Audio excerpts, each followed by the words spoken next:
Shalom, shalom, everyone.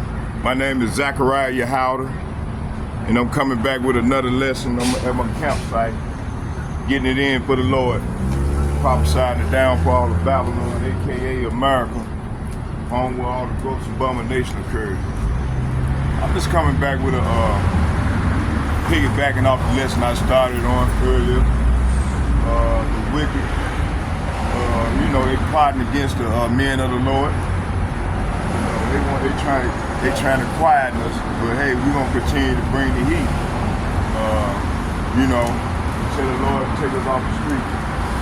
Then it's gonna become a famine of the word. Matter of fact, let me start with that scripture first. Let's get that first.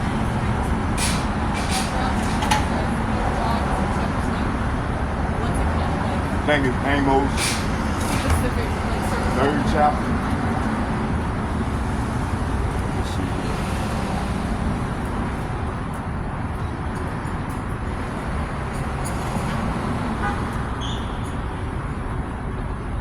Famine of the word.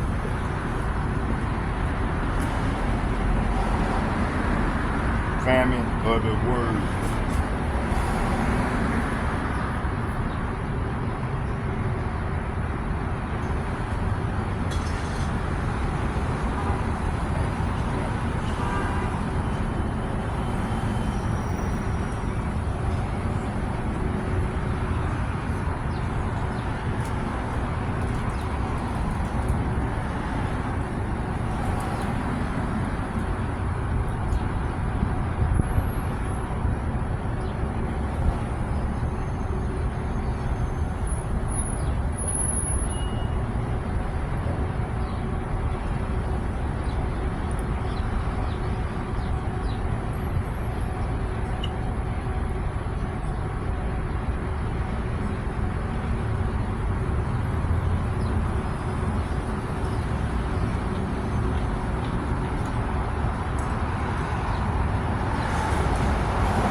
Start at 10. Amos chapter 8, verse 10. I'm going to read to 10 to 12.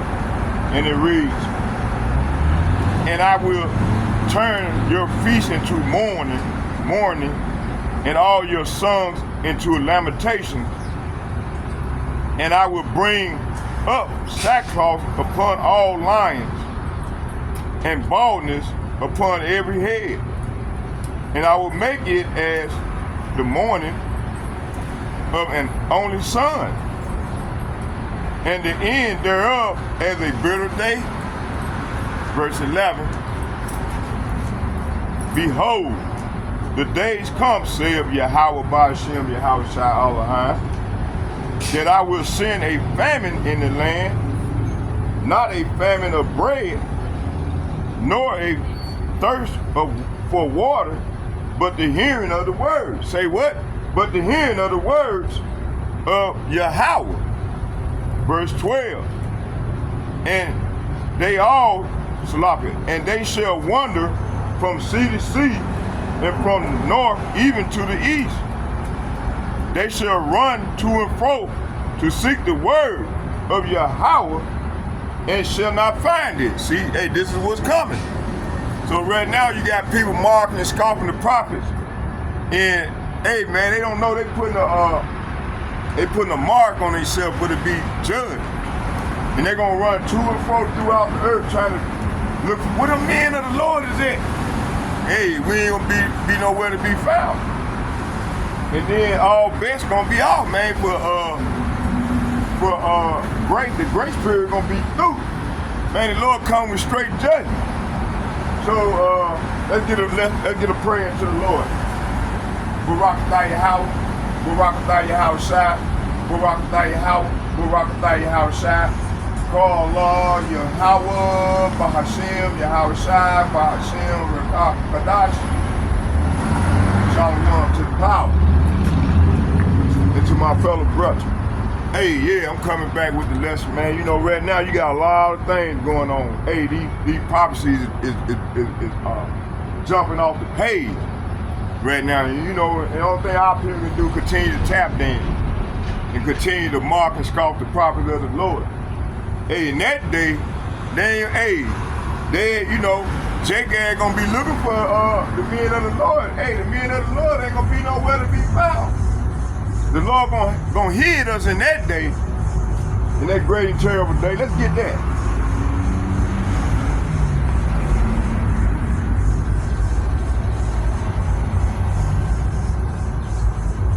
The Lord's gonna hid his men in that great and terrible day.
Isaiah chapter 27 verse 1. And it reads, in that day, Yahweh, say what? Yahweh will, with his sword, a great and strong sword, shall punish Leviathan, the piercing serpent, even Leviathan, the crooked serpent, and he shall slay the dragon that is in the sea. This ain't the one I wanted, but hey, that's a beautiful one anyway.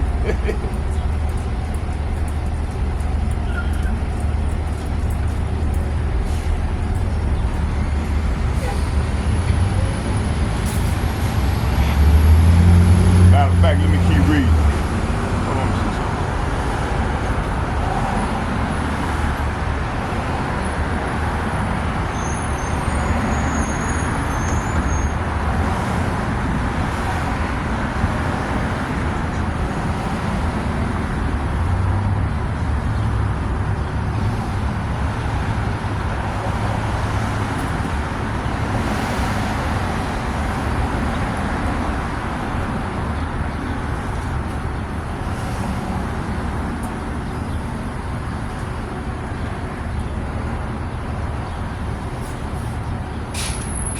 Let's get Zephaniah chapter 1 verse 14 through 18.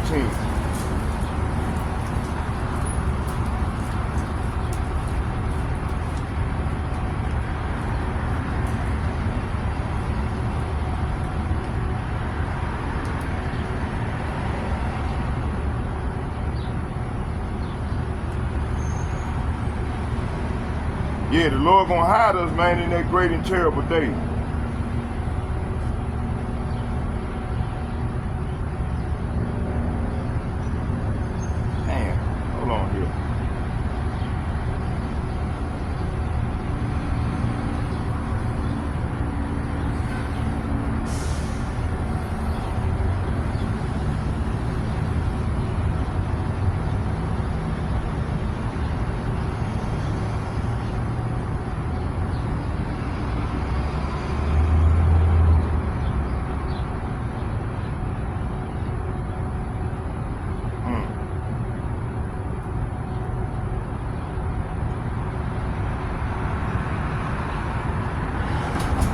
Yeah, Esau, he come and throw my words off and throw off the scriptures that I need. These devils, man, something else, boy. Yeah.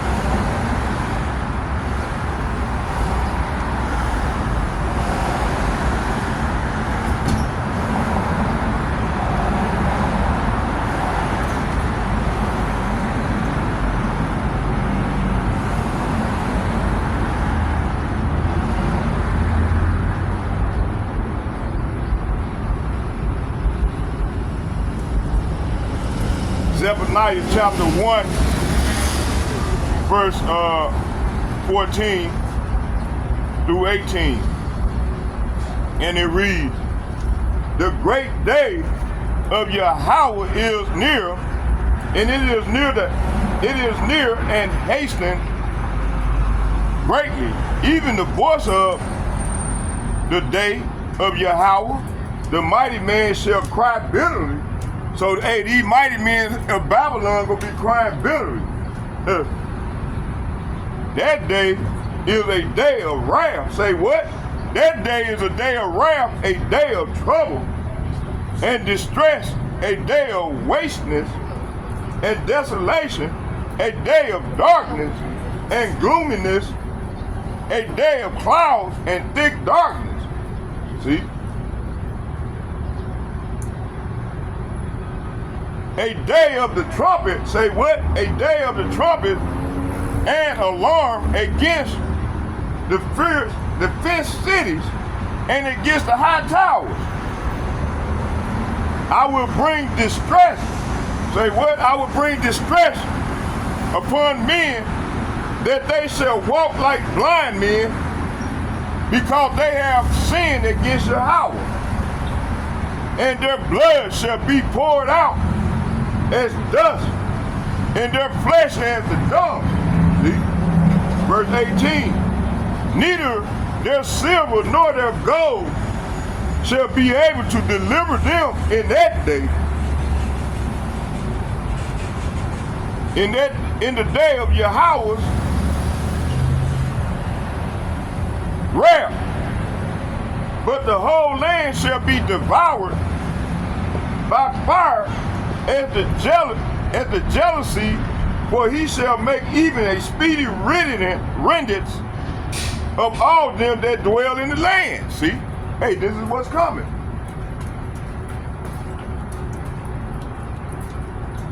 So verse 14 is saying, the terrible day of Yahweh Ba'ashem Yahushua is near. Swiftly it comes. A day of bitterness, Salafi, a day of bitter tears, a day when even strong men will cry out. It will be a day when the Lord's anger is poured out, a day of terrible distress, anguish, a day of ruin and desolation, a day of darkness and gloom, a day of cloud and blackness, a day of trumpets called and battle cry. Down go the walled city.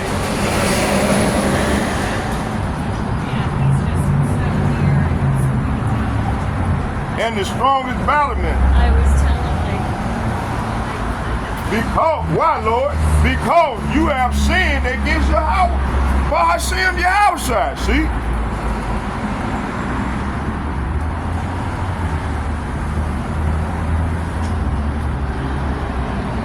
I will make you grow. Say what? I will make you grow. Say what? I will make you grow around like the blind man, the blind. Oh, I said blind, I'm happy. I got happy when you slow down. Lord said, slow down, son. I will make you grow around like a blind. Your blood will be poured into the dust. And your bodies will lie rotten on the ground. Your silver, say what? So these elites in that day, they silver, they gold, they gonna be able to save them.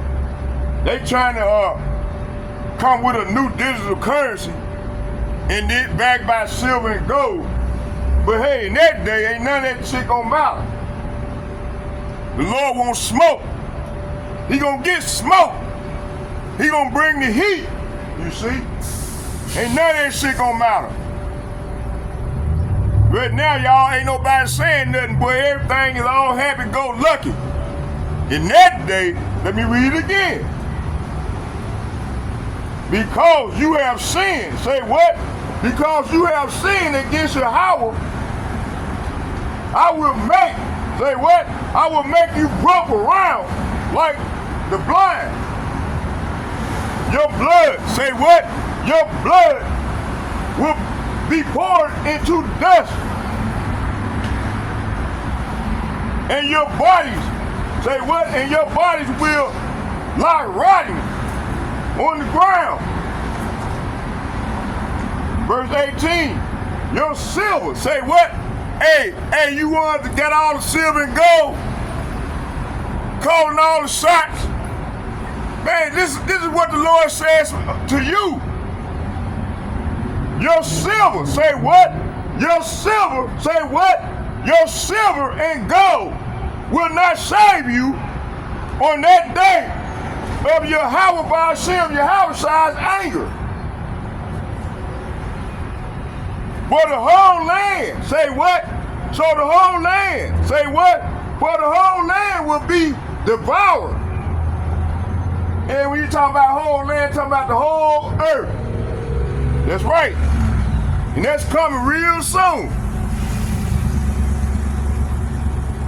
By fire, say what? By the fire of his jealousy, he will make a terrifying end. That's right, this is what's coming. He will make a terrifying end of all the people on earth. Say what? Of all the people on the earth. This is what's coming. All you proud ones. And they get to grow something. This is what's coming. That's right. Now, let's go into the video.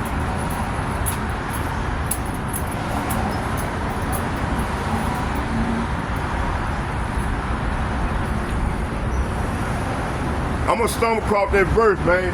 Where he gonna hide his elect from the heat, the scorching heat. I can't think of it right now, but I think I got it. I got it on my list, on my hit list. I got it on my hit list. I got over 100 precepts to come with, but I got it on this hit list. I'm gonna find it. Matter of fact, let's go and start the lesson. Let's go and listen to the video. Yeah, in that day, they silver and gold ain't gonna stay there.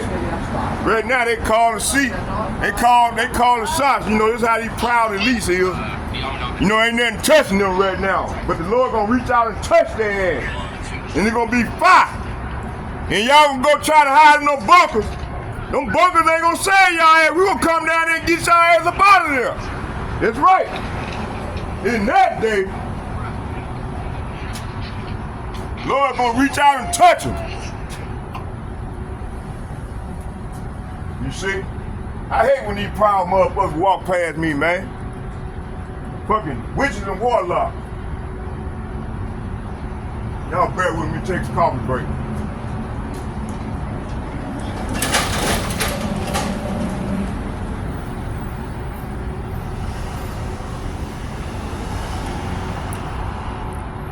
They looking back. I don't care about y'all looking back. I just said it's gonna be a family of the word. That means, hey, when that happens, then that let us know it's closer. It's real close. Where the Lord he gonna start everything I just read and said.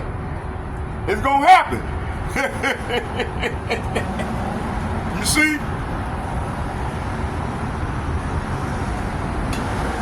Keep it moving.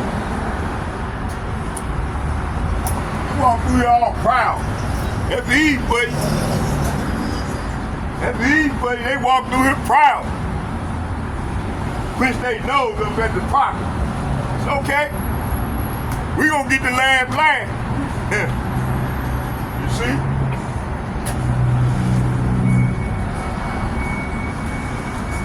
Hey, Morgan is a prophet.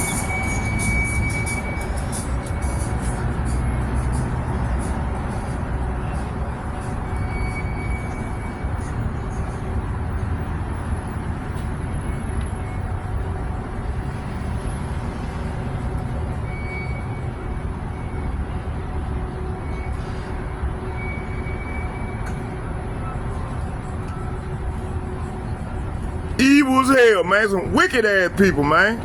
All right, Lord gonna get them right. They proud in their wickedness. Let me put my coffee in front. I don't know about it. Spike.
There we go.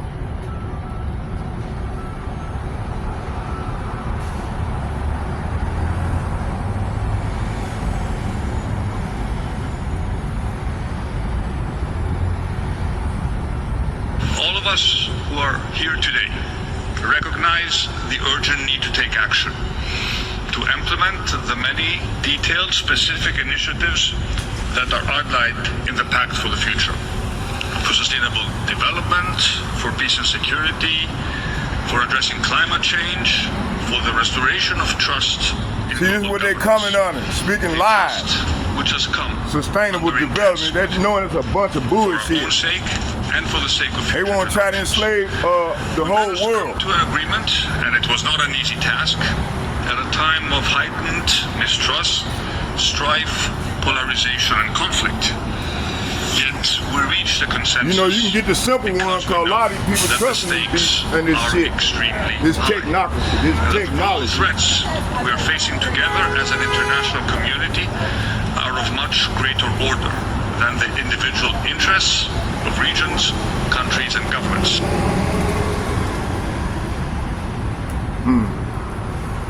I think we face almost an iceberg structure of issues.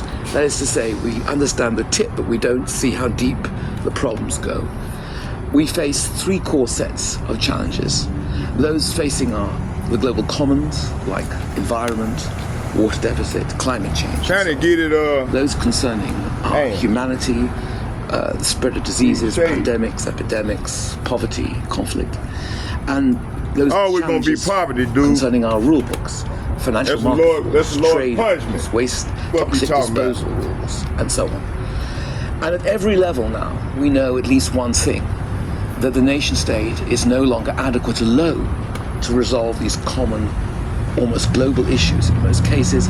By global, I simply mean they are trans-border, intercontinental in scope and form, and that they bite deeply into the well-being and the future well-being of populations across the world. So we know that nation states alone can't handle these problems, but we also know that nation states and the history of nation states collaborating together to meet these challenges is not good. I'd just like to pick up on four briefly. I think we live at a moment of parallel crisis in global governance in the world. I call these parallel worlds. If you think of financial market regulation, we are faced with serious questions about what the future rules will be of financial market regulation. But we're nowhere near coming up with adequate solutions. Climate change, the recent mega conference in Copenhagen, was by all intents and purposes a near disaster. While there are some benefits, clearly one thing that has not triumphed is collective goodwill, collective interest, the humankind's common concerns. Take trade regulation and trade rules. The Doha round is making no progress and is stalled. And finally, the year in which we now live, 2010, is the year where we asked, can we renew the Nuclear Non-Proliferation Treaty?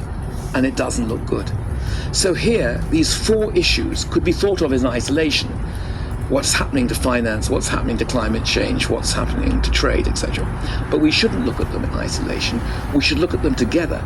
They're not sui generis. They reflect a number of things. They reflect a global shift in the world.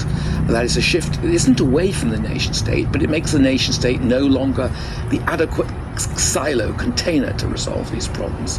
They create profound transboundary issues which escape the control of existing mechanisms of accountability and control. And they raise questions about the capacity of human beings to collaborate across border, which is profound. But this is a time when the ways in which we've done business in the world, the 1945 multilateral settlement, is running out of steam. It is no longer representative. It freezes the power structure of 1945 into its core institutions. It is no longer accountable, and it no longer has the financial means to provide the resources for addressing global goods and global bads. So we live at a moment where we face these intensive and extensive global issues, At the same time, the Like my doc, they like my RN over there. I see you. Changing balance. I see you. The West will no longer be able to write the rules Look at it us wants smiling. in the future. We already see that. It hasn't been able to at Doha. It hasn't been able to at Yeah, Copenhagen. my RN. That's my nurse. That's Dr. Person nurse. To the east, at the level of economics, we're certainly heading towards a multipolar world. And yet, whilst we see That's a why I got decline this in the damn letter. hegemonic capacities of the United States and Europe, China, India, and so on are not yet willing to show real world-class leadership to replace those aging hegemons. So we live in a moment of potential stagnation. Lord in said they global silver and position, gold ain't gonna with say huge that that day. problems of coalition building. They trying to store up silver and gold. That shit ain't gonna say that. Coherence, They're going to slavery. capacity at the governance level the most. So we don't need a crystal ball. We witness the weakening of the multilaterals. Think they silver and gold gonna save them? See Hell no, you ain't going to slavery. power. Will As we it is written. forge a rule-based multilateral order around these tests, trade, finance, climate change, and so on, or will we not? I suspect we'll know the answer to that very soon, but at the moment, it doesn't look good. Increasingly, we live in a global age. Globalization has integrated the world economy in a way that is, in my judgment and my academic work, certainly my assessment, unparalleled. At the same time, whilst the level of, we might say, economics, climate change, communication, and so on, we have increasingly trans-border issues and processes, the politics of identity and representation remain stubbornly rooted to territory and locality. So there's a paradox, a world of growing integration, and yet at the same time, a world of identity politics and representative politics that remains rooted to territory. And how we will live with this paradox, faced with the issues I've been talking about, I'm not sure. But they certainly raise questions about coalition building to resolve pressing issues. You would think, for example, that climate change at Copenhagen would be a sufficiently pressing issue to bring people together. And at some level, Copenhagen was a celebration of changing balance of power across the world, the capacity of the world to talk about a common set of issues, climate change and the threat of climate change. At the same time, we see precisely the playing out of the paradox, the global issue, fragmented sovereignty, fragmented representation, and powers vying to secure their own advantage in any future deal about climate change.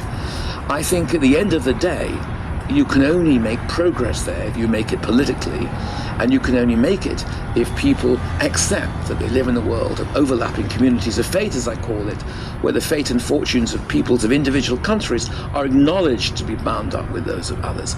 We've made progress, but this century will soon see whether that progress has been fast enough. Always think that the world is not just led by deterministic structural processes, or as Karl Marx put it, by the play out of economic contradictions, or as others have put it, by the play out of political contradictions, or as some others would say, by the play out of evolutionary trends and tendencies. There's a great deal of indeterminacy in politics. Choices can be made. Few imagine that after George Bush, Barack Obama would be elected, and for whatever difficulties he now faces, and they are serious and severe, that shift in politics is nonetheless very significant. But we see historically that leadership matters, good ideas matter. Throughout the modern period, and the period we're entering now, political figures like Machiavelli, Hobbes, Locke, and others have all contributed concepts in politics that have shaped the discourse of their times. I think good research, by parallel, leading ideas, the debate about ideas, is the only way in which ultimately human beings can come to discover what it is that they're capable of, to generate ways of thinking about how to make progress, and in finding a common language of progress. So research is critical in all these respects, fundamental research, applied research, and so on. And journals like Global Policy have the capacity, I think, to lead the way here. Because it's very striking that at this moment of time, there hasn't been a journal called Global Policy, a journal dedicated precisely to the big global issues we're talking about, that seeks to recognize the diversity of discourses and sovereignties on these issues, but also seeks to recognize that research focused on these issues is a means, a modest means, but still an important means of creating a common language for thinking about these problems. And if you have a common language for thinking about these problems, you potentially have common policies to resolve them.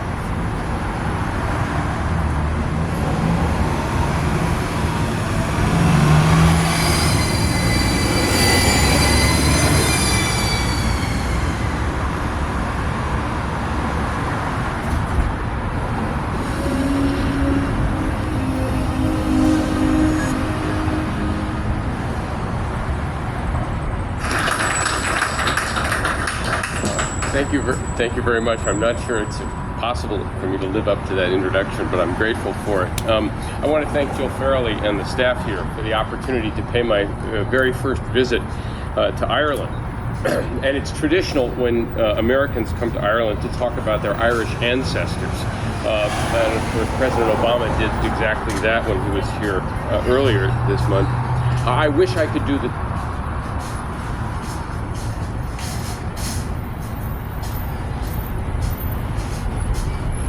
My name is she, her, sometimes it's they, them. Please don't call me he, please don't call me him. Papa sign, you know, I gotta do Lord's business.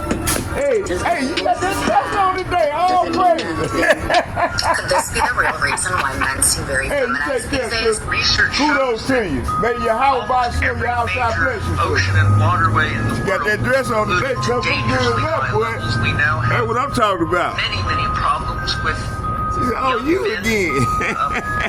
not reaching puberty That's until right. way late and becoming feminized due to all the high levels of estrogens in our food supply, and a lot of the chemicals that are used in farming are estrogenic. In fact, there's three primary dress on classes today, of boy. pesticides.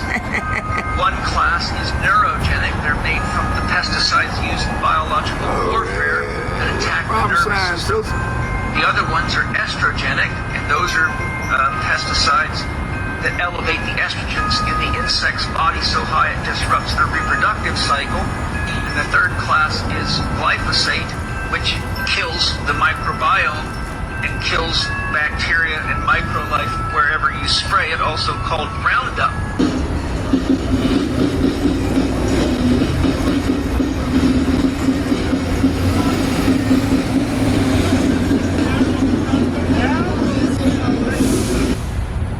So this is the book of Revelation chapter 11 and verse 18.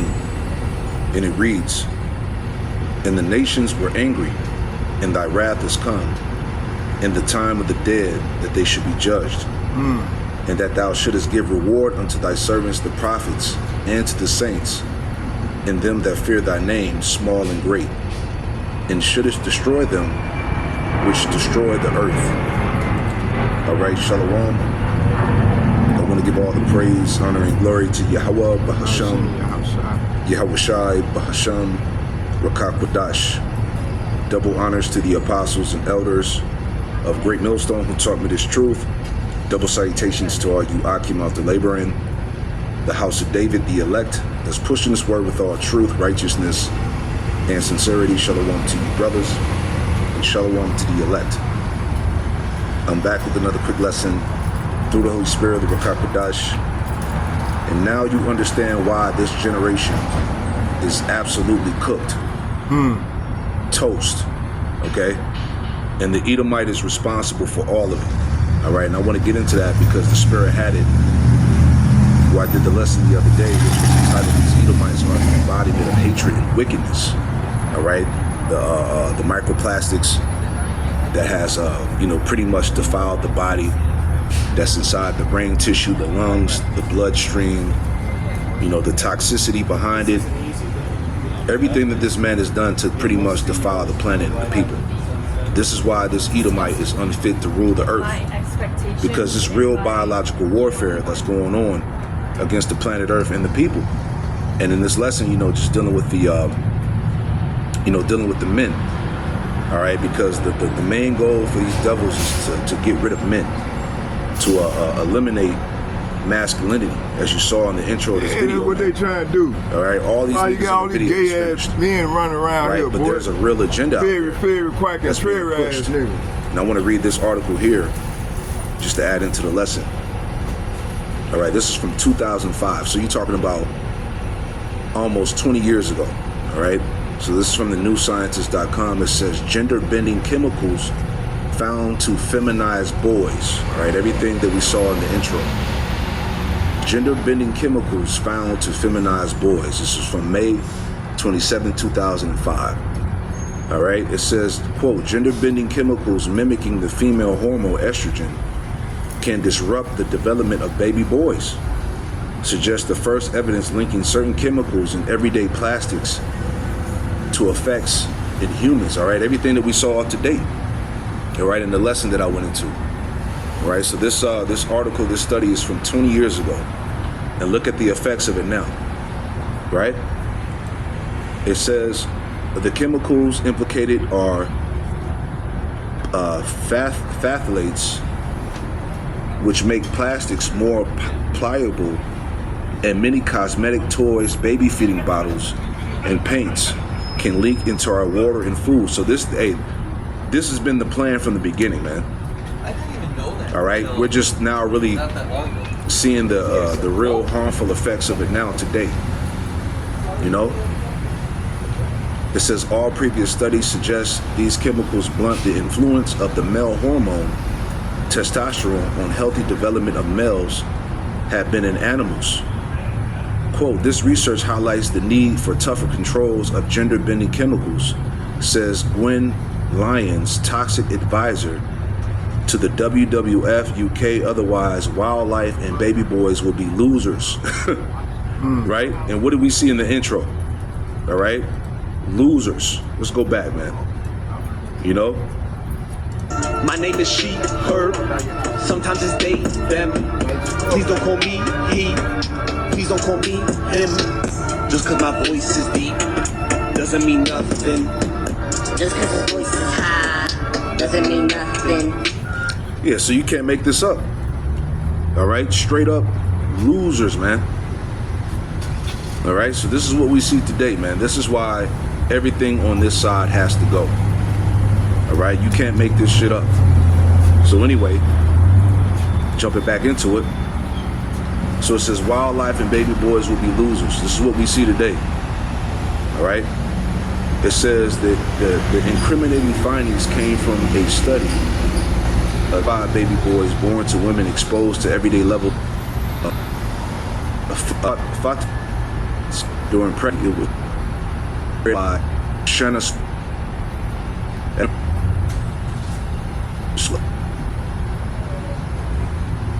So